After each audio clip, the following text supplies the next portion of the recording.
ಆತ್ಮೀಯ ಕೇಳುಗರಿಗೆ ನಮಸ್ಕಾರ. ಇವತ್ತೊಂದು ವಿಶೇಷವಾದ ಅತ್ತೆ ಸೊಸೆಯರ ಕಥೆಯನ್ನು ಹೇಳ್ತೀನಿ. ಮದುವೆಯಾದ ಮೇಲೆ 1-2 ವರ್ಷ ಅತ್ತೆ ಸೊಸೆಯಂದಿರು ಚೆನ್ನಾಗಿಯೇ ಇದ್ದರು. 2 ವರ್ಷಗಳ ನಂತರ ಸಣ್ಣ ಪುಟ್ಟ ತಕರಾರುಗಳು ಬರತೊಡಗಿದವು.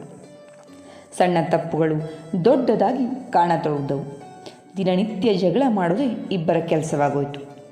ಮನೆಯ ಜನಕ್ಕೆಲ್ಲ ಬದುಕುವುದೇ ಅಸಾಧ್ಯ ಅಂತ ತೋರ್ತು.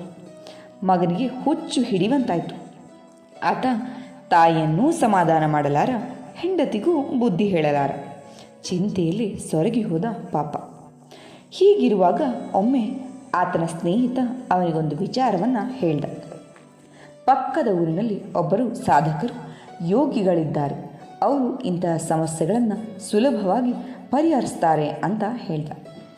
ಇದೊಂದು ಕೊನೆಯ ಪ್ರಯೋಗ ಮಾಡಿಯೇ ನೋಡೋಣ ಅಂತ ಹೇಳಿ ತನ್ನ ಹೆಂಡತಿಯನ್ನು ಹೇಗೋ ಸಮಜಾಯಿಷಿ ಮಾಡಿ ಅವರ ಬಳಿಗೆ ಕರೆದುಕೊಂಡು ಹೋದ. ಅವರು ಮೊದಲು ಮಗನಿಂದ ಎಲ್ಲ ವಿಷಯವನ್ನು ಕೇಳಿ ತಿಳಿದುಕೊಂಡರು.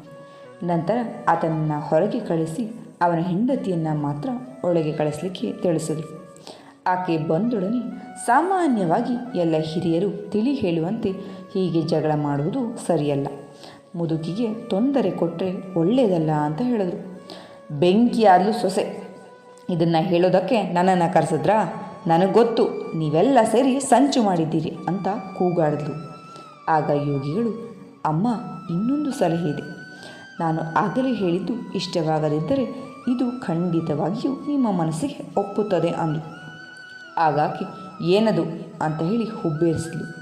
ಅವರು ಗುಟ್ಟಾಗಿ ಹೇಳುವಂತೆ, ನೋಡಮ್ಮ, ನಿನಗೆ ನಿನ್ನ ಅತ್ತೆಯ ತೊಂದರೆ ತಾನೇ, ಆಕೆ ಇಲ್ಲದಿದ್ದರೆ ಆಯ್ತಲ್ಲ, ಆಮೇಲೆ ಏನು ಚಿಂತೆ ಅಂದರು.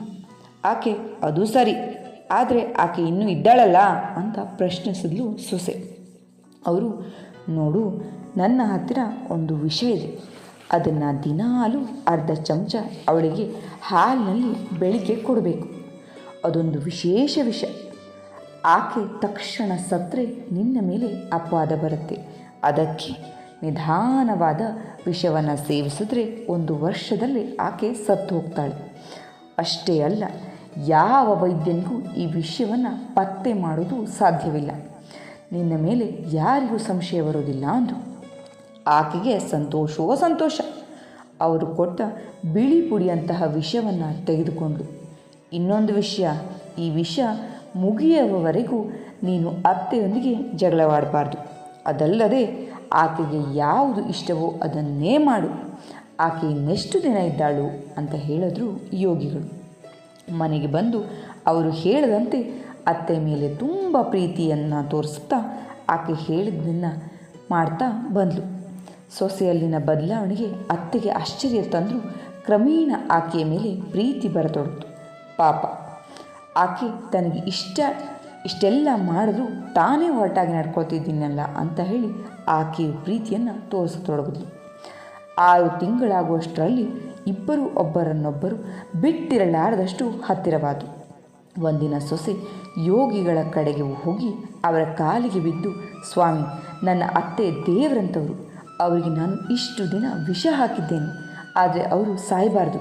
ಅದಕ್ಕೆ ಬೇರೆ ಏನಾದರೂ ಔಷಧಿಯನ್ನು ಕೊಡಿ ಅಂತ ಹೇಳಿ ಗೋಳಾಡಿಬಿಟ್ರು. ಆಗ ಅವರು, ಚಿಂತೆ ಬೇಡ, ನಾನು ಕೊಟ್ಟಿದ್ದು ಪುಡಿ ಸಕ್ಕರೆ, ಅದು ವಿಷ ಅಲ್ಲ, ನಿನ್ನ ಹೃದಯದ ವಿಷಯವನ್ನು ತೆಗೆದಂಥ ಔಷಧಿ ಅಂತ ನಕ್ಕಿದ್ರು. ನಂತರ ಅತ್ತೆ ಸೊಸೆ ತಾಯಿ ಮಗಳಂತೆ ಬದುಕಿದ್ರು. ಆತ್ಮೀಯರೇ, ಈ ಕತೆ ಹೇಳಲಿಕ್ಕೆ ಕಾರಣ ಇಷ್ಟೇ.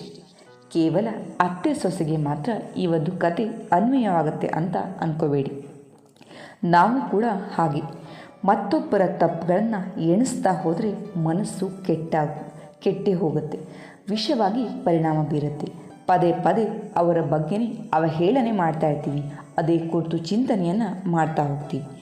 ಬದಲಾಗಿ ಅವರ ಒಳ್ಳೆಯ ಗುಣಗಳನ್ನು ಗಮನಿಸಿದ್ರೆ ನಮ್ಮ ಬದುಕು ಕೂಡ ಒಳ್ಳೆಯದರ ಕಡೆ ಮುಖ ಮಾಡಲಿಕ್ಕೆ ಸಾಧ್ಯ ಆಗುತ್ತೆ, ವಿಷ ಕಳೆದು ಹೋಗುತ್ತೆ ಅಂತ ಹೇಳ್ತಾ ಕಥೆಯನ್ನು ಮುಗಿಸ್ತೀನಿ. ಬಹುಶಃ ಕತೆ ಸ್ಪಷ್ಟವಾಗಿ ಅರ್ಥ ಆಗಿರುತ್ತೆ ಅಂತ ಭಾವಿಸ್ತೀನಿ.